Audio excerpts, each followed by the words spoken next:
I stared at my phone screen, my face circled in red like a target, while my daughter-in-law asked her followers who they'd erase from our family. The comments poured in like poison, each laugh, each cruel agreement feeling like a slap across my 68-year-old face. So I typed back the words that would change everything.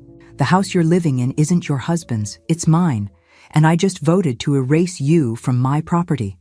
If you're watching this, subscribe and let me know where you're watching from. Now, let me tell you how I got here, sitting in my car outside what everyone thought was my son's house, holding the deed that proved otherwise. It started with what should have been a family celebration.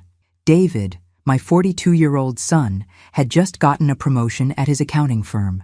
Stephanie, his wife of 15 years, decided this called for a family photo to share her triumph on social media. You know how it is these days? Nothing happens unless it's posted for the world to see. "Martha, stand over there," Stephanie directed, pointing to the far edge of our little group.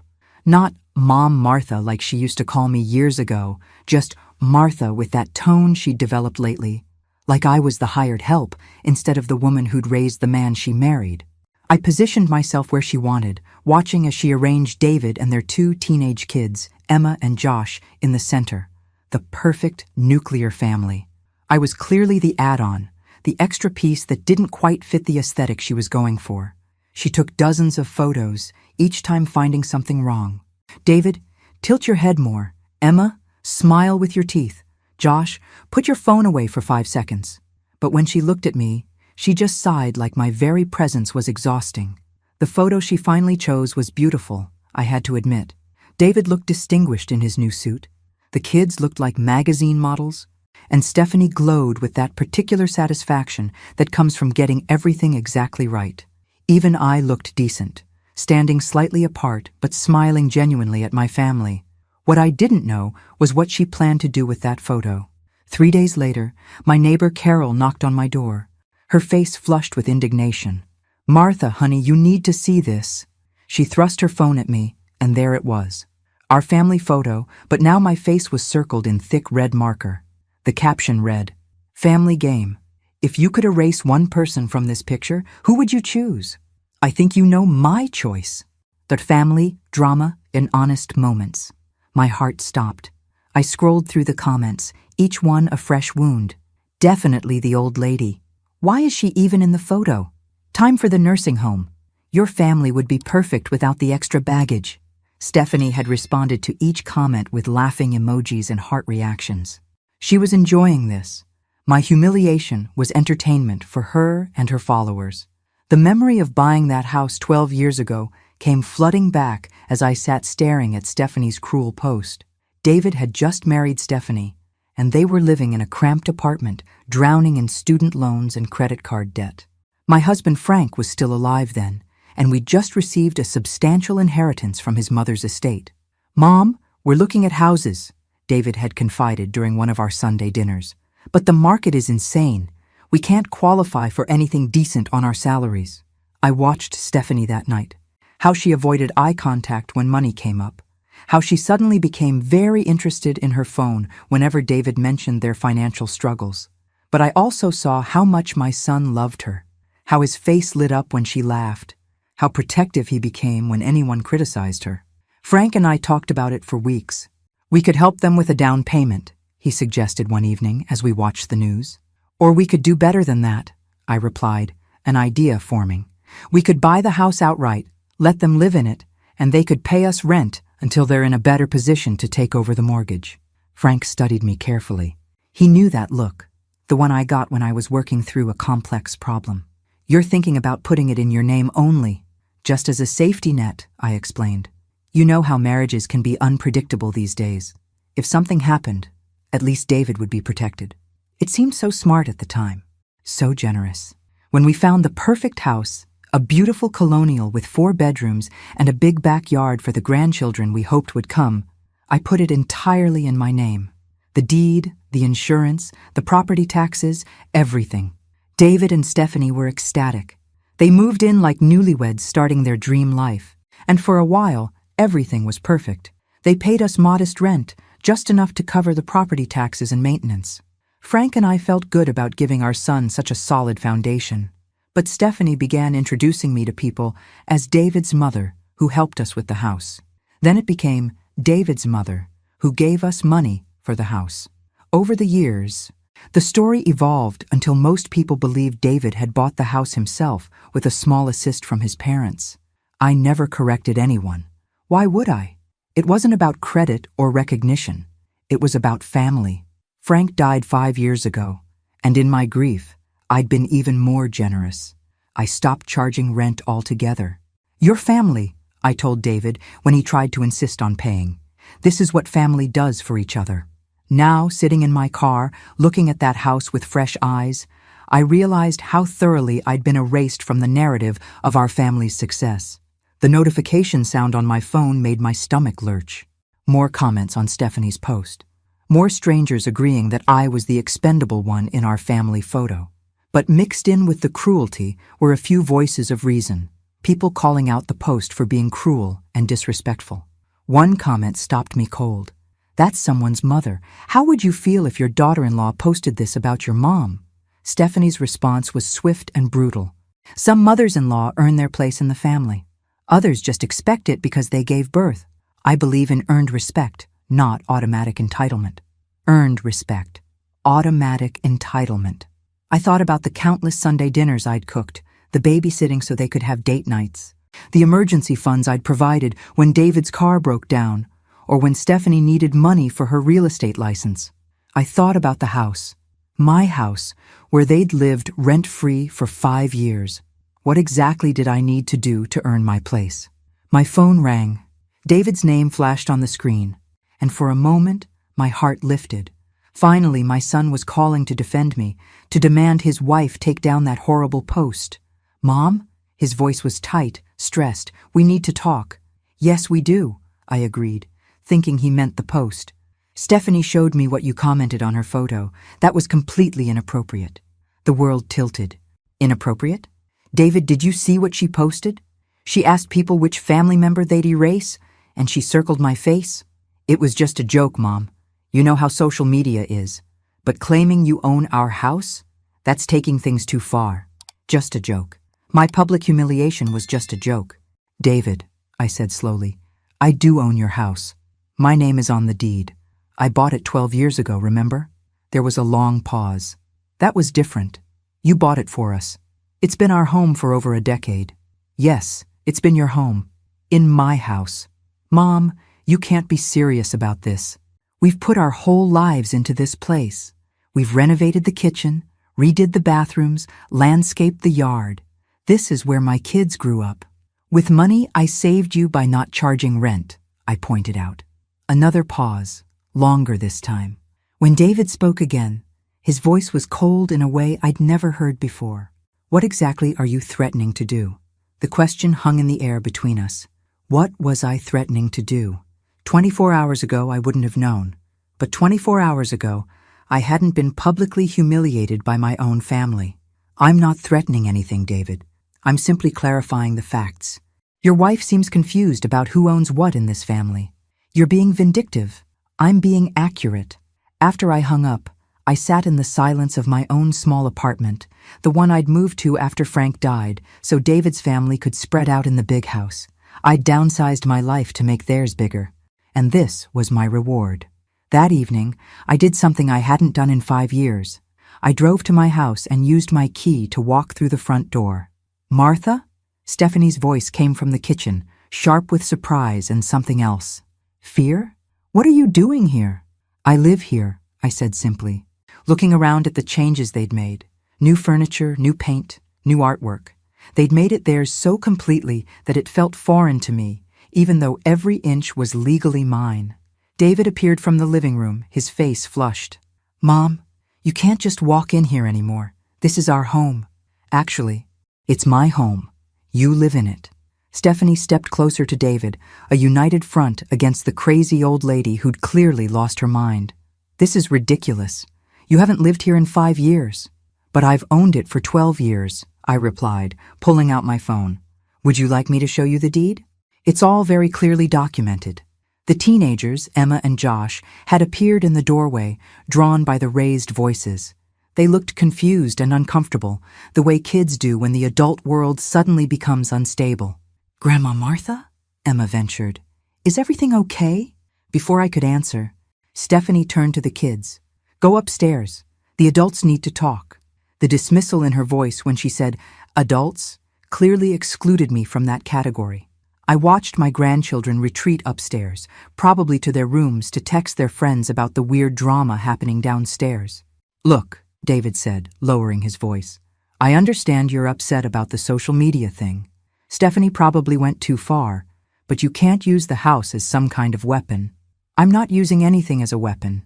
I'm simply asserting my rights as the property owner." Stephanie crossed her arms. "Fine. You want to play legal games? We've been living here for 12 years.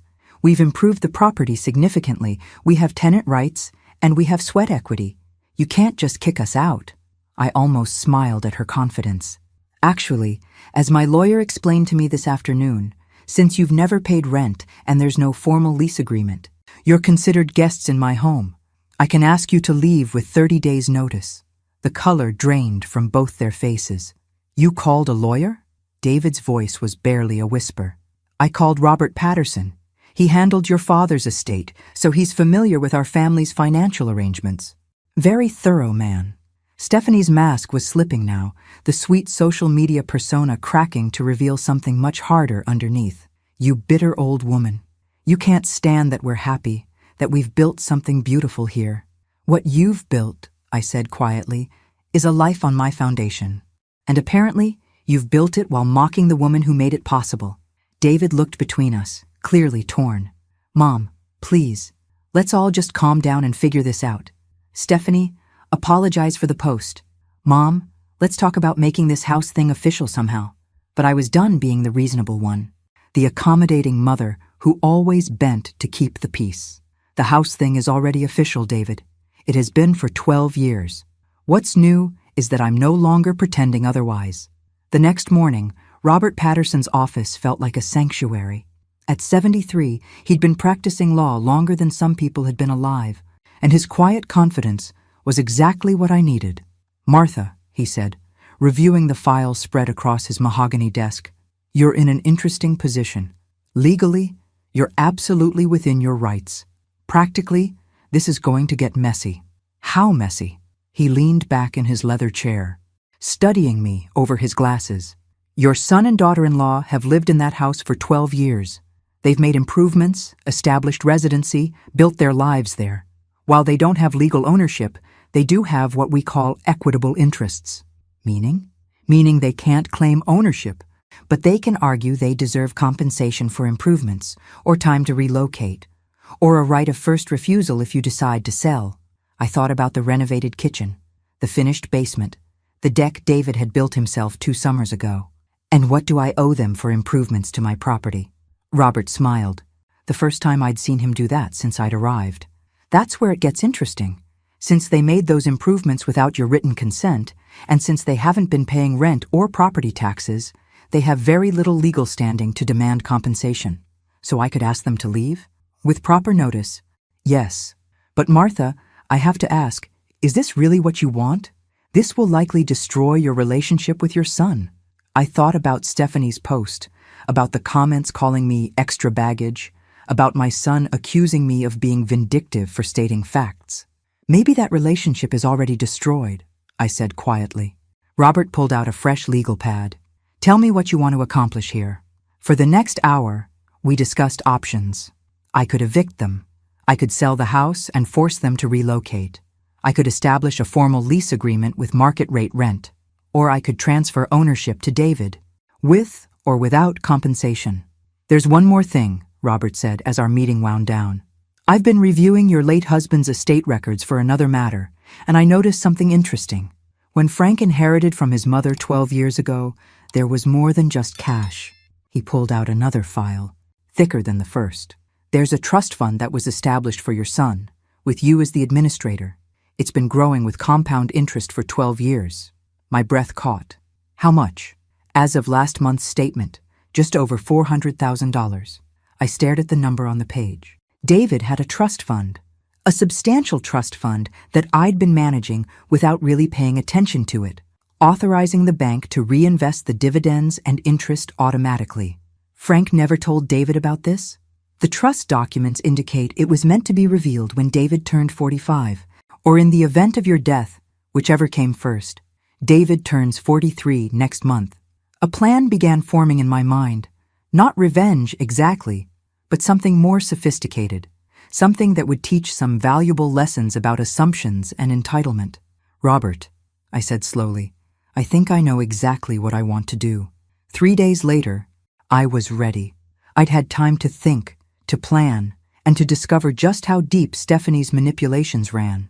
It started when I decided to review my financial records more carefully. Frank had always handled most of our investments, and after he died, I'd been content to let them grow on autopilot. But Robert's revelation about David's trust fund had made me curious about what else I might have overlooked. What I found in my bank statements made my blood run cold. For the past 2 years, someone had been making small, regular charges to my credit card. Nothing huge, nothing that would trigger fraud alerts. $50 here, $30 there.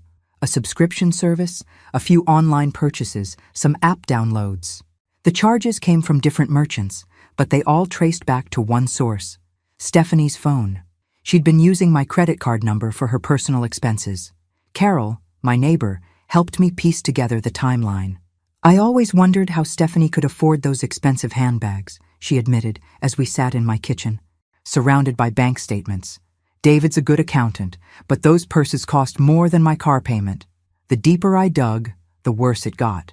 Stephanie had been presenting herself on social media as a successful real estate agent, but according to her license lookup, she'd only closed 3 deals in the past 2 years. Her income was practically nothing, yet she was posting photos of spa days, shopping trips, expensive dinners, all funded, I now realized, by my credit card. I calculated the total, over $8,000 in unauthorized charges, small enough to fly under the radar, large enough to fund the lifestyle she was flaunting online. The same online presence where she'd humiliated me for the entertainment of strangers. My phone rang just as I was photographing the evidence. Stephanie's name flashed on the screen. Martha, we need to talk. Her voice was different now, less confident than it had been a few days ago. Yes, we do, I agreed. David and I have been discussing the house situation, and we want to make this right. We're prepared to offer you fair market rent, starting immediately.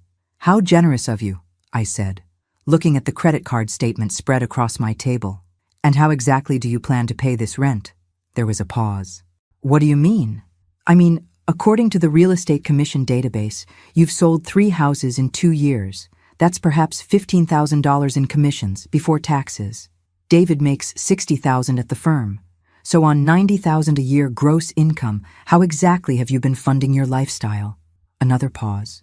Longer this time. When Stephanie spoke again, her voice was tight. I don't know what you're implying. I'm not implying anything. I'm stating facts.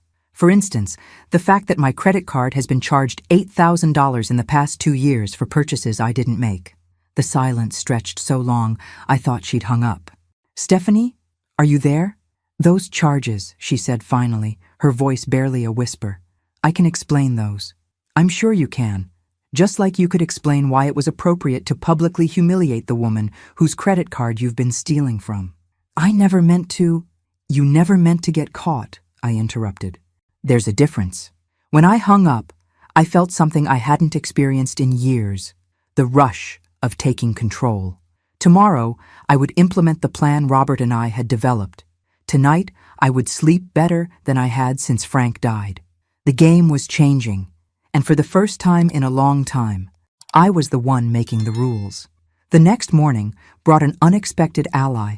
Emma, my 17-year-old granddaughter, showed up at my apartment with red-rimmed eyes and a determination that reminded me of myself at her age.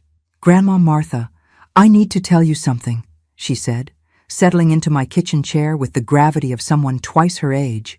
I poured her coffee, noting how she'd grown up so much in the past few years while I'd been busy being the accommodating grandmother. What's on your mind, sweetheart? Mom's been lying about a lot of things.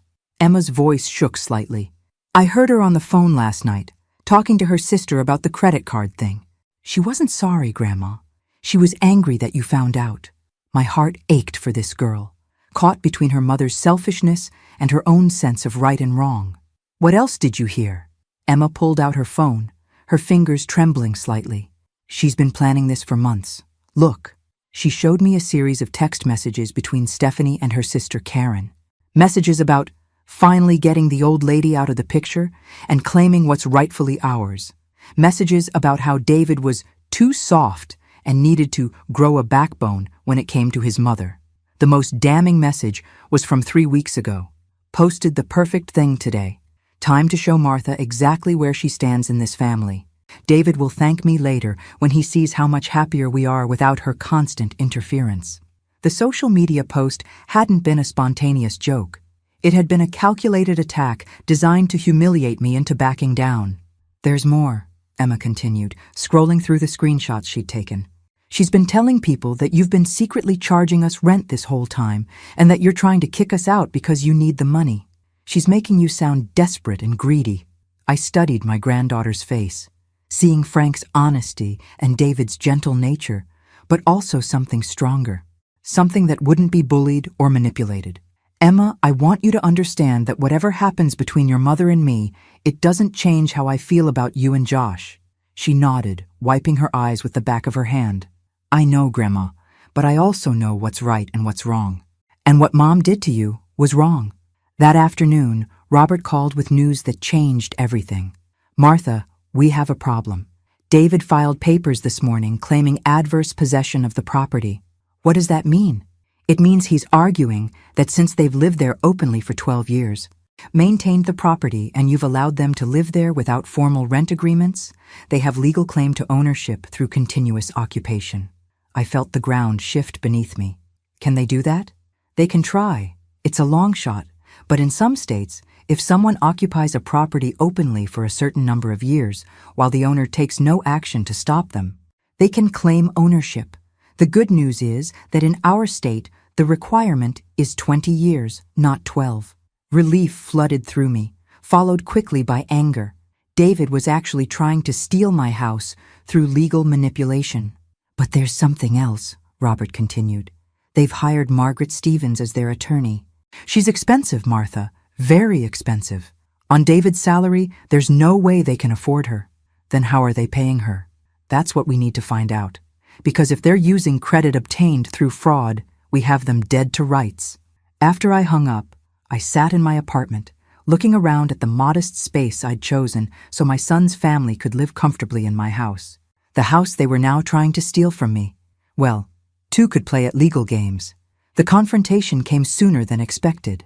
David appeared at my door the next evening, and for a moment, I saw the little boy who used to bring me dandelions and call them flowers. "Mom, we need to end this madness," he said. But his voice lacked conviction. "I agree completely," I replied, stepping aside to let him in. "The madness of your wife stealing my credit card, the madness of you trying to claim my house through adverse possession, the madness of publicly humiliating the woman who gave you everything." David flinched at each accusation. "It doesn't have to be like this. We can work something out." "You mean the way we worked out you living rent-free in my house for 5 years? That was different. You offered. And you've repaid my generosity by letting your wife commit credit card fraud and trying to steal my property through legal manipulation." David slumped into my armchair, suddenly looking older than his 42 years. "She said it was the only way to protect our family, that you were getting unstable, that you might try to take the house away for no reason. So the solution was to humiliate me publicly, and then actually try to take my house away? When you put it like that, it sounds crazy." "It is crazy, David. Your wife has manipulated you into thinking I'm the problem when she's been stealing from me for 2 years. For a moment, I saw doubt flicker across his face. Then his phone buzzed, and I watched him read a text. His expression hardened again. "Stephanie says you've been spreading lies about her to Emma, trying to turn our kids against their mother. I haven't said a word to Emma about any of this, but apparently she has eyes and ears of her own." David stood up abruptly. "Look, Mom, here's the deal. We're willing to pay you $2,000 a month in rent, starting immediately. That's fair market value. In return, you drop all this nonsense about credit card fraud. And if I don't accept your generous offer, then we'll see you in court. Stephanie's attorney thinks we have a good case for adverse possession, and she's prepared to argue that your recent behavior shows you're not competent to manage property ownership. The threat hung in the air between us. They were going to try to have me declared mentally incompetent. David, I said quietly, do you remember when you were 8 years old and you broke Mrs. Henderson's window with a baseball? He looked confused by the change of subject. Yeah? You came home crying, terrified of getting in trouble. Do you remember what I told you? You said that breaking the window was an accident, but lying about it would be a choice. And what did we do? We went over together, and I apologized and offered to pay for the window with my allowance money. I nodded. You learned that day that taking responsibility for your mistakes is what makes you a good person. What you're doing now, David, isn't an accident. It's a choice. When he left, I sat in the silence, thinking about the little boy who'd understood right from wrong and wondering when he'd lost that clarity. The discovery came from an unexpected source. Josh, my 15-year-old grandson, called me while his parents were at their lawyer's office. Grandma, I found something in Mom's office. Can you come pick me up? 20 minutes later, I was parked outside the house I still legally owned, watching my grandson hurry down the driveway with a manila folder clutched in his hands. What is it? I asked as he climbed into my car. Mom's been keeping records of everything, he said, opening the folder to reveal meticulously organized documents, bank statements, credit card applications, even printouts of your social media accounts. I stared at the papers in disbelief. Stephanie had been systematically documenting my life, my finances, my online activity. There were notes in her handwriting, analyzing my spending patterns, my social interactions, even my health information gleaned from public posts about doctor's appointments. Josh, where did you find this? In her desk, in a folder labeled M. Jenkins Strategy. Grandma, there's more. She's been applying for credit cards using your information. My blood ran cold as Josh showed me copies of credit applications, all bearing my name and social security number, but with Stephanie's email address and phone number. How many cards are we talking about? 6 that I found. And look at this. He pulled out a sheet of paper covered in calculations. She's been planning to max them all out and then claim identity theft when the bills come due. The scope of Stephanie's fraud was breathtaking. She hadn't just been stealing small amounts from my existing card. She'd been building an entire identity theft scheme, planning to destroy my credit while enriching herself. There's something else, Josh said quietly. She's been recording your phone calls. He showed me a smartphone app that had been logging and storing audio files. Every conversation I'd had with David over the past 6 months had been recorded and stored in Stephanie's cloud account. She told Dad that if you tried to cause trouble, she'd have evidence that you're losing your memory and saying crazy things. The manipulation was so thorough, so calculated, that I almost admired its audacity. Almost. Josh, I need you to send me copies of everything in this folder. Already done, he said, showing me his phone. I took pictures of every page. Grandma, I'm really sorry about all this. Mom's been different lately. Meaner. Even to me and Emma. I reached over and squeezed his hand. This isn't your fault, sweetheart. And you've been incredibly brave by showing me this. That evening, I called Robert with the new evidence. His reaction was immediate and intense. Martha, this is serious federal crime territory. Identity theft, wire fraud, conspiracy. Stephanie could be looking at years in prison. What about David? Did he know? We'll have to determine that. But Martha, there's something else. I ran some financial checks after our last conversation. That expensive attorney they hired, Margaret Stevens, her retainer alone is $50,000. Where did they get $50,000? That's what we need to find out. Because if they used fraudulent credit to pay legal fees for a case designed to steal your property, that's another felony. As I hung up, I realized that Stephanie had made a crucial mistake. In her eagerness to destroy me, she'd documented her own crimes so thoroughly that there was no way to deny them. The bombshell revelation came the next morning in Robert's office, delivered by a forensic accountant named Patricia Wells, who'd been quietly investigating David and Stephanie's finances. Mrs. Jenkins, Patricia said, spreading documents across the conference table. Your son and daughter-in-law have been busier than we initially thought. She pulled out a thick folder. 6 months ago, they opened a business called Jenkins Property Management, LLC. On paper, it looks like a legitimate property management company. In reality, it's been used to funnel money from multiple sources. What kind of sources? Fraudulent loans, for starters. They've been using your property as collateral for business loans without your knowledge or consent. The house you own free and clear? They've borrowed against it 3 times in the past year. My head spun. How is that possible? Robert leaned forward. Because David had access to the property deed through the family documents your late husband kept. He's been forging your signature on loan applications, Patricia continued. They've borrowed a total of $230,000 against your house. The money has been funneled through the LLC to pay for Stephanie's lawyer, fund their lifestyle, and, most interestingly, to purchase another property. Another property? A vacation condo in Florida. Purchased 8 months ago for $180,000. Cash. I stared at the documents, my mind reeling. While I'd been living modestly in my small apartment, they'd been using my house as a personal ATM to fund a secret vacation home. There's more, Patricia said. The trust fund you mentioned, the one your husband established for David. Someone has been making unauthorized withdrawals from that account as well. Robert pulled out another set of documents. $40,000 over the past year, all withdrawn by someone with David's power of attorney information. But I never gave David power of attorney over that trust. No, Robert said grimly. But you did give him power of attorney for your medical decisions when you had surgery last year. Someone has been using that limited authority to access financial accounts. The room fell silent as the full scope of the betrayal sank in. My son, the boy I'd raised to understand right from wrong, had been systematically defrauding me for over a year. What are my options? I asked finally. Robert and Patricia exchanged glances. We can file criminal charges immediately, Robert said. Bank fraud, identity theft, forgery, elder abuse. The evidence is overwhelming. Or, I sensed there was another option. Or we can present them with the evidence and see if they're willing to make full restitution and cooperate in unwinding all these fraudulent transactions. I thought about David's face when he'd threatened to have me declared incompetent. I thought about Stephanie's cruel post, about her systematic documentation of my life for the purpose of destroying my credibility. How long would they go to prison? Patricia answered. David could get 5 to 7 years. Stephanie, given the extent of her planning and the fact that she initiated most of these schemes, could get 10 to 15. I closed my eyes, thinking about Emma and Josh, about what it would mean for them to have both parents in federal prison.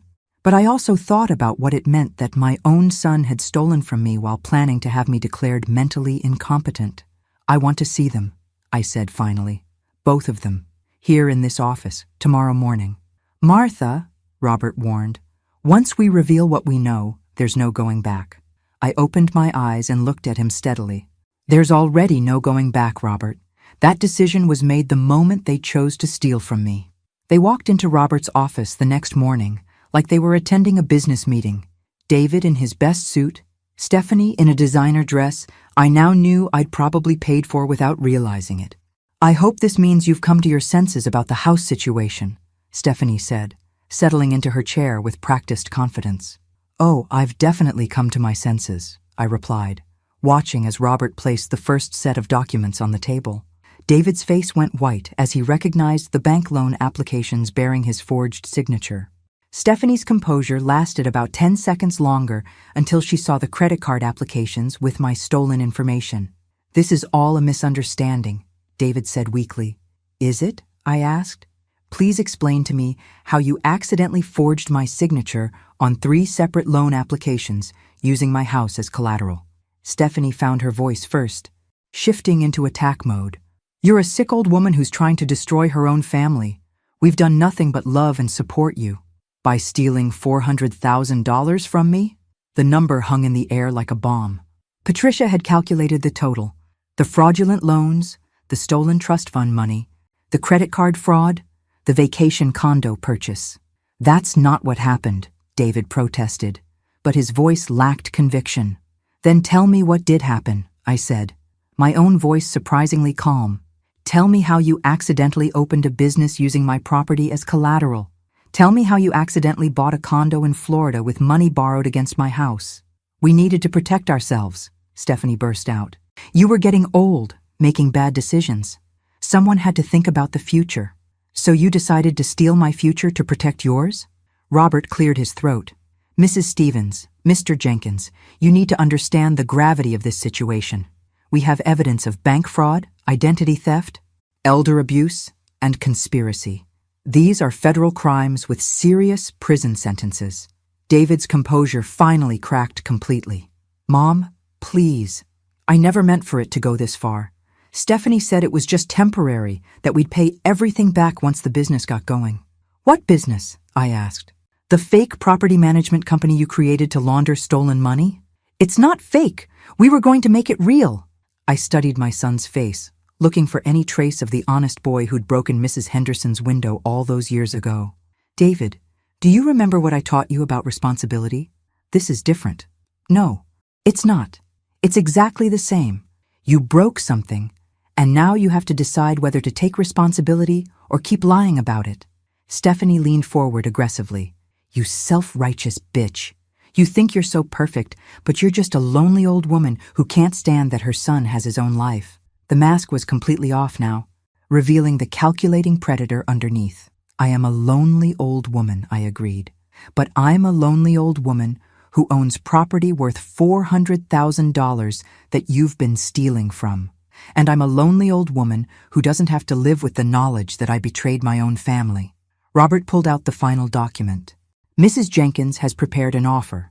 Full restitution of all stolen funds, immediate vacation of the house, dissolution of the fraudulent business, and cooperation in unwinding all illegal transactions. In exchange, she won't file criminal charges. And if we refuse? David asked. Then we file charges this afternoon, and you'll likely be arrested by the weekend. David looked at Stephanie, then at me. How long do we have to decide? You have until 5 o'clock today, Robert said. After they left, I sat in Robert's office, feeling strangely empty. Did I do the right thing? You gave them a choice, he replied. The same kind of choice you gave David when he broke that window 35 years ago.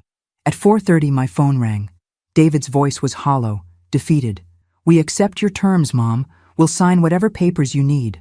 3 weeks later, I stood in the kitchen of my house, making coffee in a space that felt both familiar and foreign. David and Stephanie had moved out the previous weekend, taking only their personal belongings. The vacation condo had been sold, the fraudulent loans paid off, the trust fund restored. Emma knocked on the door, carrying a box of her things she'd forgotten. How are you doing, Grandma? I'm good. Sweetheart, how are you and Josh adjusting to the apartment? She shrugged. It's smaller, but it's honest. Dad's been different since everything came out. More like his old self, you know? I did know. Sometimes you have to lose everything to remember who you really are.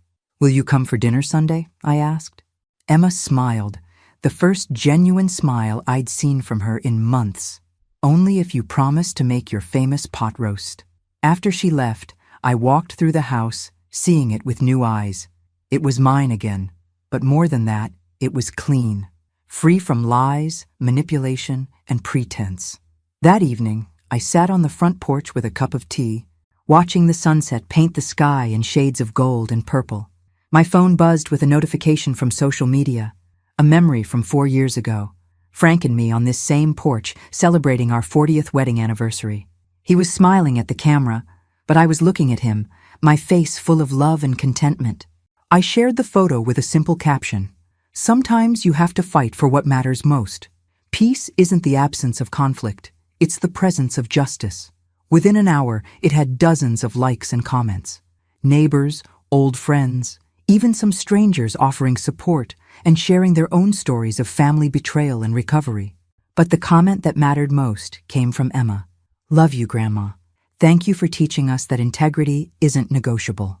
I closed the app and set my phone aside, content to sit in the gathering darkness of my own porch, in my own house, surrounded by the peace that comes from knowing you've stood up for what's right. The house was quiet, but it wasn't empty. It was full of truth, and truth, I'd learned, was the most comfortable thing to live with. Thanks for listening. Don't forget to subscribe and feel free to share your story in the comments. Your voice matters.